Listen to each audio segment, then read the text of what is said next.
As Colin mentioned, there are major fears of civil unrest on the streets of the USA following today's election. Businesses all over the country have been taking precautions in a year marked by multiple protests involving looting and property destruction. Jack Parrock sent us this report from Washington, D.C. Martin Lakovich usually serves fancy food to the great and good of Washington's political class. But he's boarding up his restaurant in downtown DC, fearing the unrest of 5 months ago. Everything along here, they smashed our windows. So we don't want to take any chances with the election coming up and protests coming up, and we're just trying to hedge our bets to make sure that we stay safe.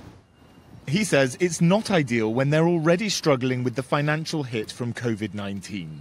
It's the same picture all over the city. The DC police chief says they don't have credible threats of violence, but have had numerous applications for large demonstrations in the wake of the election.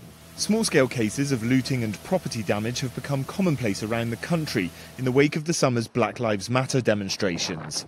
The boarding up is happening nationwide. These shots were sent to us from Philadelphia, Pennsylvania. They're more localised now, but Black Lives Matter protests haven't stopped. Here in the northern suburbs of DC, they're protesting nightly outside a police station. An investigation's been launched into whether 20-year-old Caron Hilton's death was illegally caused by police during a chase. So what you see coming out on these streets is a boiling over of how this country's gone wrong. And these children, these kids that have come up of all colors, this is a BLM protest, but there's people who are white, that are poor, that feel the same way. They're saying, that's how I feel too. The fear is that peaceful protests like this could escalate into something more dangerous if Trump gets re-elected.